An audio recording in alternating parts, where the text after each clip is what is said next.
A'udzubillahi minasyaitonirrajim. Bismillahirrahmanirrahim. Assalamualaikum warahmatullahi wabarakatuh. Kembali lagi di channel Sampul Hitam, tentunya bersama Mang Sukir. Oh iya, sebelumnya Mang Sukir minta maaf karena di beberapa video VO-nya bukan Mang Sukir. Nah, insya Allah untuk kedepannya Mang Sukir juga akan mengisi di channel Sampul Hitam. Dan untuk kali ini Mang Sukir akan membawakan cerita yang berjudul Ratih, Fitnah dan Dendam. Cerita ini ditulis oleh Ami Siti. Dan bagi teman-teman yang ingin membacanya secara langsung, bisa langsung kunjungi link yang saya sudah sertakan ada di deskripsi. Dan tak perlu berlama-lama. Bagaimanakah untuk cerita kali ini? Langsung saja kita ke ceritanya. Ratih seorang gadis polos, dituduh berzina. Dia dipermalukan di depan umum dengan tuduhan berbuat maksiat dengan majikannya. Dia ditampar dan disiram pakai air comberan. Orang-orang yang menonton kejadian itu malah menghina dan mencibirnya dengan kata-kata kasar. Padahal itu semua adalah fitnah. Justru Ratihlah yang menjadi korban. Sang majikan yang bernama Rudi memutarbalikkan fakta. Ratih dituduh telah merayu dan menggoda dirinya. Padahal justru dialah penjahat yang ingin merampas kehormatan Ratih. Hukum di desa itu telah buta. Tanpa melakukan penyelidikan dan pembuktian, Ratih serta-merta dituduh sebagai telah berbuat tak senonoh dan menggoda suami orang. Dia yang korban malah dituduh sebagai pelaku. Ratih berkali-kali memohon dan memelas agar mereka percaya padanya. Tapi usahanya sia-sia. Mereka malah semakin tega menampar dan memperlakukan gadis tak bersalah itu di depan warga desa. Dendam kesuma telah menyala di hati gadis itu. Mungkin saat ini dia hanya bisa diam saja saat mereka memperlakukannya. Tapi tunggu saja, mereka akan mendapatkan balasan suatu hari nanti. Ratih bersumpah. Tunggu saja waktu itu tiba. Kalian akan merasakan sakit. Lebih pedih dari apa yang pernah aku rasakan. Ratih, panggil emak dari dapur. Iya mak. Segera yang punya nama mendekat ke arah suara. Ratih, bagaimana sih kerjaan kamu? Kenapa cuci piring gak bersih? Suara emak setengah berteriak. Maaf mak, sabun cuci piring habis, jawab Ratih dengan kepala menunduk. Emak yang tadinya mau marah malah beringsut diam. Emak akhir-akhir ini gampang sekali marah-marah karena hal sepele. Apalagi akhir-akhir ini perekonomian keluarga mereka sedang kacau. Emak memiliki 7 anak yang jaraknya seperti anak tangga. Membuat emak harus berpikir keras bagaimana mencukupi kebutuhan keluarganya. Suami, jangan tanya, nasib emak tahu banyak seperti janda. Bayangkan uang belanja sehari 10.000 dengan tanggungan 7 orang anak. Apakah itu cukup? Bahkan untuk 1 orang pun itu rasanya kurang. Emak menitip 4 bocah yang masih kecil kepada Tuti, anak sulungnya. Emak pergi pagi untuk bekerja mengais rezeki. Pulang hampir sore hari untuk mencukupi kebutuhan anak-anaknya. Apapun pekerjaan emak lakukan, mencuci, menyetrika, jadi pembantu rumah tangga, asalkan itu halal, demi anak-anaknya agar mereka tidak kelaparan. Bapaknya kemana? Bapak bermodal 1 motor butut, pergi subuh pulang malam. Entah apa yang dikerjakannya di luar sana. Yang orang-orang tahu, Bapak adalah agen jual beli barang bekas. Entah itu motor bekas, sepeda bekas, apa saja yang bekas dijualnya. Lalu, kenapa uang belanja yang dikasih ke emak sedikit? Menurut kata tetangga yang pernah melihat, Bapak di luar main judi, mabuk-mabukan, main perempuan. Entahlah, aku sendiri tak pernah melihatnya. Aku Ratih, anak ketiga dari 7 bersaudara. Kakak tertuaku bernama Tuti, abangku bernama Adi, sedangkan 4 orang adikku, 2 laki-laki Sabri dan Suib, dan 2 adik perempuanku, yang bungsu bernama Rani, 1 lagi bernama Rika. Aku sekarang duduk di kelas 3 sekolah menengah pertama. Sebentar lagi aku akan masuk ke sekolah menengah atas. Aku tak yakin apa aku bisa masuk SMA. Jika kulihat dari ekonomi keluargaku yang morat-marit, ditambah papaku yang kadang pulang kadang enggak, uang belanja pun tak diberi untuk emak. Emak pun hanya mengelus dada diperlakukan begitu. Aku heran, kenapa emak sanggup melahirkan banyak anak, apalagi dengan tabiat papaku yang seperti itu. Aku pernah bertanya pada emak,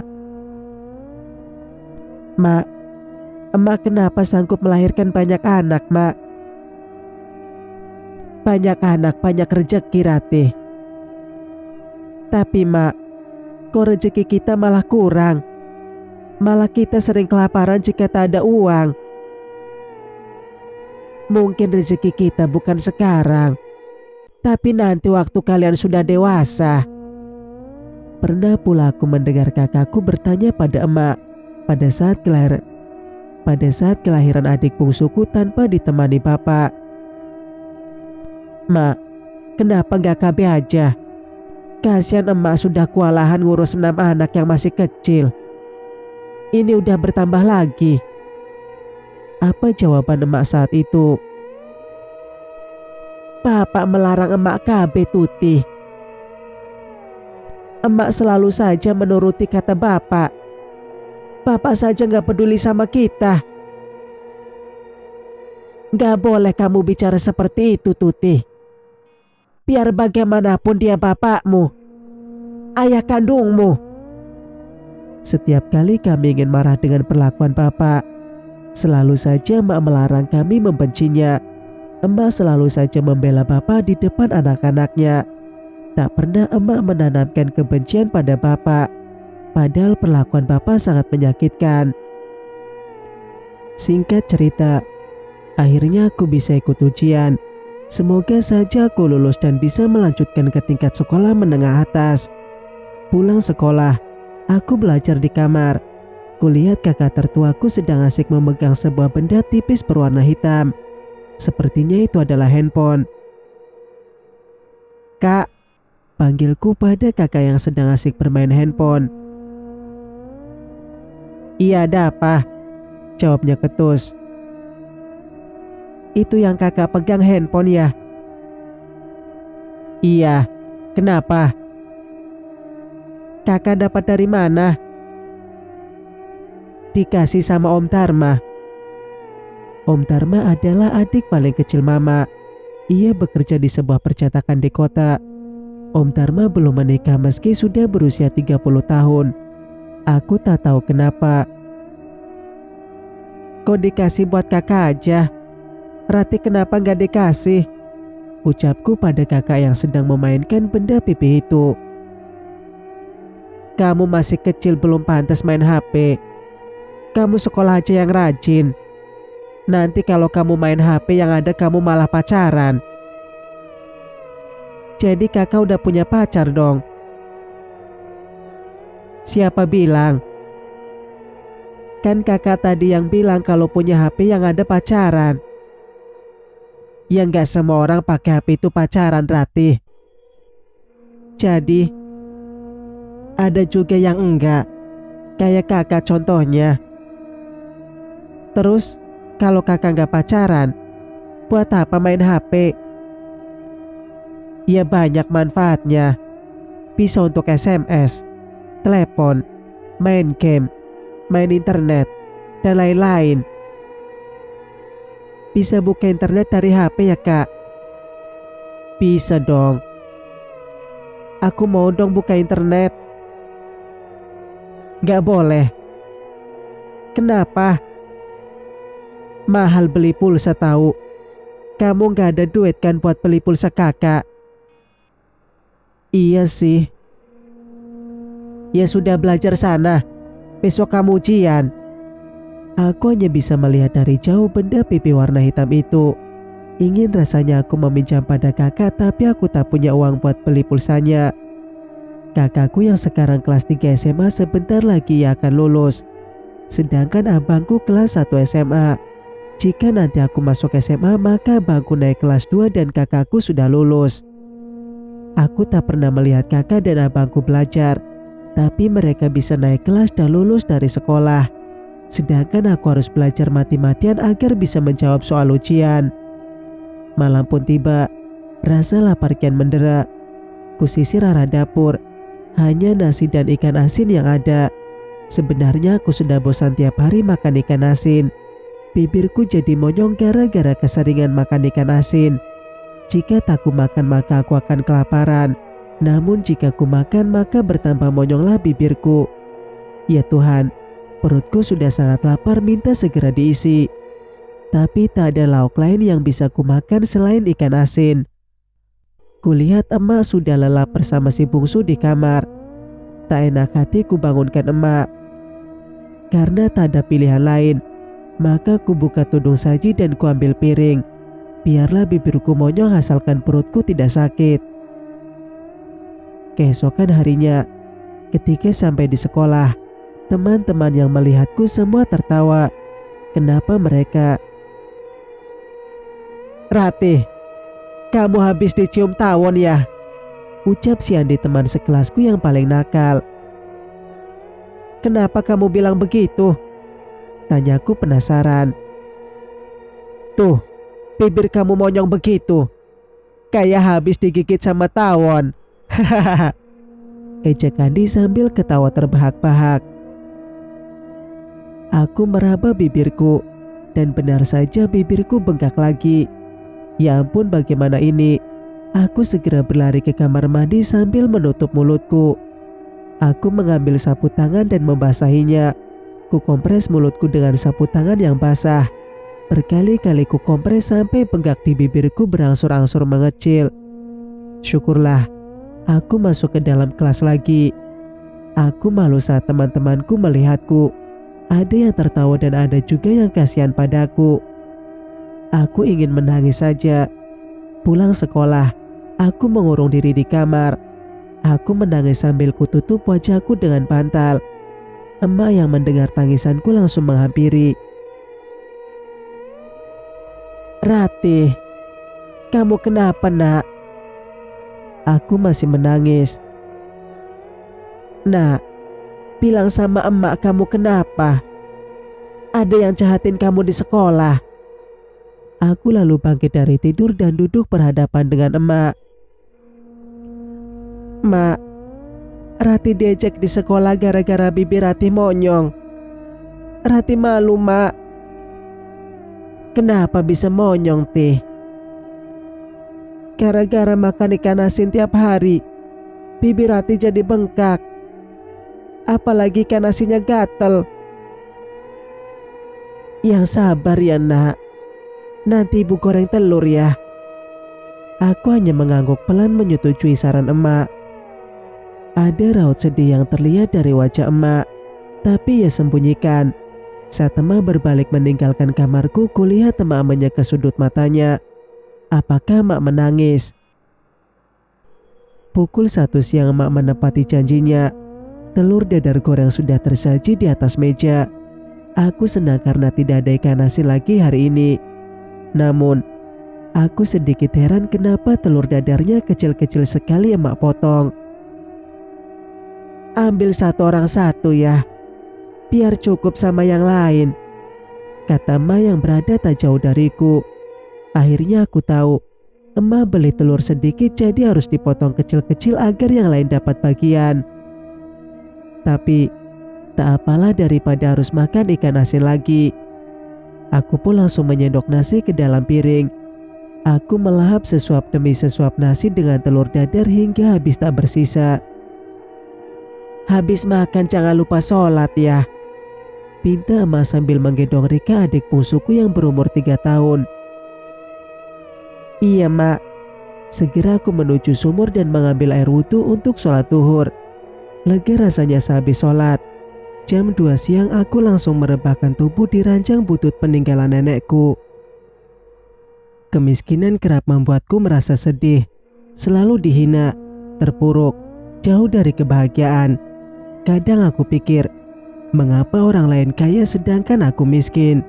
Mengapa orang lain bisa memiliki apa yang ia inginkan, sedangkan aku hanya bisa menahan tangis jika menginginkan sesuatu. Aku teringat, kala itu usiaku 10 tahun. Teman-temanku semua dibelikan sepeda oleh ayahnya. Dalam hati aku juga ingin memiliki sepeda. Pernah sekali aku pinjami sepeda temanku. Meski sebentar aku sangat bahagia. Aku sangat senang meski aku tak memilikinya.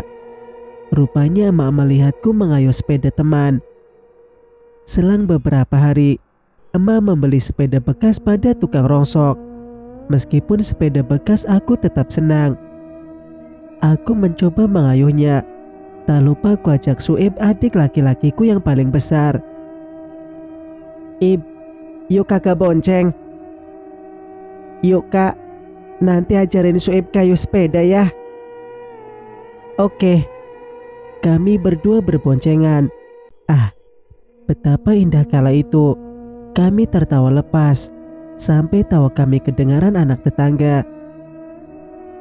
"Bu, aku mau sepeda itu," ucap si anak tetangga yang usianya baru 6 tahun.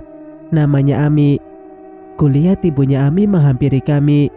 Ibu si Ami bukanlah orang miskin seperti kami. Mereka orang berada dan ku tahu si Ami memiliki sepeda yang lebih bagus dari sepeda butut kami. "Ratih," panggil ibu si Ami. "Iya, ada apa makci?" ucapku pada ibu si Ami. Orang kampungku memanggilnya makci. Aku pun ikut-ikut saja. "Pinjam sepeda kamu sebentar boleh?" kata makci sambil menunjuk sepeda butut kami. "Tapi makci, si Ami kan sudah punya sepeda sendiri. Baru lagi, kenapa makci minta sepeda saya? Kan sepeda saya butut." "Si Ami suka sepeda kayak gitu.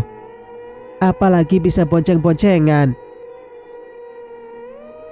Nggak mau," kata Suib adikku. "Tapi makci, Suib gak mau kasih. Dia mau belajar sepeda juga katanya." Lalu si bocah Mi merengek-rengek sama ibunya karena aku tak memberikan sepeda. Adikku Sueb lalu mengajakku mengayuh sepeda lagi. Makin lama rengekan si Ami makin kencang sehingga membangunkan bapak yang lagi tidur. Aku dan Sueb masih saja mengayuh sepeda tak peduli pada rengekan si Ami. Tiba-tiba, aku dan Sueb terjatuh ke tanah. Aku tak tahu mengapa bisa jatuh. Padahal aku mengayuh pelan-pelan. Seseorang menarik sepedaku. Aku dan adikku Suib langsung jatuh, sakit dan perih. Kakiku luka dan berdarah. Begitu juga Suib. Lututnya juga luka. Kakiku sakit, tapi lebih sakit hatiku. Marah dan benci. Itulah yang kurasa saat itu. Rupanya bapakku yang menarik sepeda kami. Kenapa ia lakukan ini pada kami? Aku masih berada di atas sepeda bersama Suib. Aku tak sempat bangun. Langsung saja bapak menarik-narik sepeda butut itu sampai kami kesakitan. Aduh, teriak Suib yang kesakitan karena dia berada di belakangku. "Jangan pak, jangan!" teriakku pada saat bapak menarik sepeda butut kami. Aku tak menyangka bapak tega menyiksa kami yang tak tahu apa-apa. Setelah sepeda itu terlepas dari tanganku dan Suib, bapak langsung mengangkat sepeda itu dan menyerahkan sepeda itu pada bocah manja itu Ami. "Bapak!" teriakku disertai isak tangis. Bukan hanya tubuhku yang sakit, tapi hatiku yang lebih sakit. Bapak tega merampas sepeda yang masih kami kendarai sampai kami terjatuh, lalu memberikan sepeda itu pada si Ami. Bapak macam apa itu? Aku tak pernah melihat bapak sejahat ini.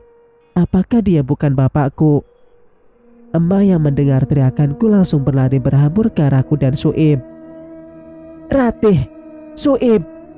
teriak emak melihat kami yang masih tergeletak di tanah dipenuhi luka di lutut. "Bapak macam apa kau? Kenapa kau lakukan ini pada anakmu sendiri?" ucap emak lantang sambil menunjuk ke arah bapak. Kulihat bapak masih membela bocah sialan itu. Anak ini minta pinjam sepeda sebentar gak dikasih. Geram aku, ucap papa masih saja membela anak laknat itu. Emak sangat marah melihat suaminya lebih membela bocah sialan itu dari anaknya. Emak meradang. Disambarnya sepeda butut itu dari tangan si Ami lalu dibantingnya ke pohon kelapa. Tak hanya itu, diambilnya batu besar lalu dihantamkan ke sepeda butut itu berkali-kali. Sampai remuklah sepeda butut itu. Baru kulihat emak marah. Jika anakmu tak bisa naik sepeda itu, maka siapapun juga takkan bisa menaiki sepeda itu, ucap emak penuh amarah. Aku semakin menangis melihat apa yang emak lakukan demi kami anaknya. Emak rela sepeda itu hancur daripada hati anaknya yang hancur. Oh, emak, begitu besar sayangmu pada kami melebihi segalanya. Aku dan Suib langsung bangun, meninggalkan bapak dan bocah sialan itu. Aku memeluk emak sambil menangis. Sudah, tak usah menangis lagi. Nanti mak cari uang lagi biar bisa beli sepeda baru. Enggak mak, enggak. Rati gak mau sepeda, ucapku sambil terisak. Suib juga gak mau sepeda mak. Suib mau mak jangan marah-marah lagi. Suib takut, ucap Suib adikku dengan polosnya. Ya sudah, mandi sana. Badan kalian kotor sekali, pinta emak sambil membawa kami ke sumur. Berhari-hari, berbulan-bulan, aku tak mau bicara sama bapak. Aku masih mengingat kejadian itu. Sakit sekali rasanya. Bahkan bekasnya masih terlihat sampai hari ini. Begitu juga adikku Suib. Ia akan marah jika kuingat masa lalu kami yang menyakitkan itu. Singkat cerita, hari ini aku mendapat kabar bahagia. Aku lulus dari SMP dengan nilai yang bagus. Mak, emak. Aku memanggil emak sambil berlari tergopoh-gopoh. Ada apa Ratih? Kok lari-lari gitu? Ucap emak yang sedang memasak di dapur. Mak, Ratih lulus mak, ujarku kegirangan. Alhamdulillah, mak ikut senang. Rati bakal masuk SMA mak. Ada raut khawatir kulihat dari wajah emak. Walau tak ia ungkapkan, tapi aku merasakan guratan sedih itu. Mak kenapa? Kok sedih begitu? Rati, emak mau bilang sesuatu sama kamu. Bilang apa mak? Aku tahu apa yang akan mak katakan. Pasti mak belum punya uang untuk biayaku masuk SMA. Sedih, sudah pasti. Tapi aku yakin dan aku tahu pasti ada jalan keluar. Ratih, tahun ini adik kamu si Rini juga akan masuk SD. Emak pengennya kalian semua sekolah sampai tamat SMA. Tapi emak belum punya uang nak. Betul seperti dugaanku, pasti uang yang menjadi kendala. Aku benci kemiskinan ini. Pernah terbesit di hati meminta sama bapak. Mak, mungkin sama bapak ada sedikit uang. Apa? Bapakmu? Semenjak kamu SD sampai lulus SMP, kapan bapakmu pernah belikan kalian baju sekolah? Kapan bapakmu pernah belikan kalian buku? Emak minta uang jajan kalian sekolah saja ribut tiap hari. Emak malu sama tetangga dengar pertengkaran emak sama bapakmu tiap hari. Kembali, rasa sakit itu semakin menganga. Untuk apa aku punya bapak? Untuk apa emak hidup bersuamikan bapak jika anak-anaknya tak pernah ia peduli? Kadang aku ingin membenci bapak, tapi emak selalu menasihati kami. Biar bagaimanapun dia adalah ayah kami. Kalian tidak boleh membencinya. Oh emak, betapa mulianya hatimu. Sejahat apapun bapak engkau selalu membelanya di depan kami. Terus bagaimana mak? Apa Rati tak bisa masuk sekolah SMA? Tanyaku dengan air mata yang sudah menumpuk siap untuk ditumpahkan. Kamu tenang ya. Nanti emak akan minta pinjaman sama majikan emak. Semoga aja dikasih. Iya mak. Singkat cerita, selepas sholat zuhur, aku berdoa meminta kepada sang pemilik langit dan bumi. Semoga diberi jalan agar aku bisa melanjutkan sekolah. Ya Allah, berilah orang tua hamba rezeki yang berlimpah. Bukalah semua pintu rezekimu kepada ibu hamba.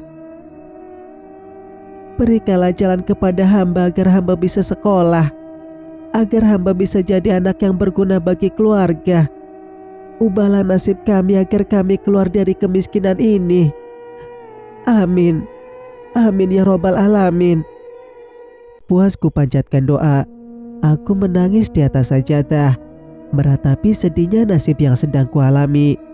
Hari sudah berganti. Sinar mentari memberikan harapan baru untuk memulai merajut mimpi. Di saat fajar mulai menyingsing, aku melakukan kewajibanku di rumah, membantu ibu di dapur, membersihkan rumah, menyapu, mencuci piring, mencuci baju. Pukul 12 siang emak pulang dari rutinitasnya mencuci dan menggosok. Assalamualaikum, ucap emak yang baru pulang dari bekerja di rumah majikannya. Waalaikumsalam mak. Ratih, emak udah dapat pinjaman dari majikan tempat mak bekerja nak. Besok kamu sudah bisa daftar SMA. Alhamdulillah, bener mak, ucapku. Aku masih tidak menyangka.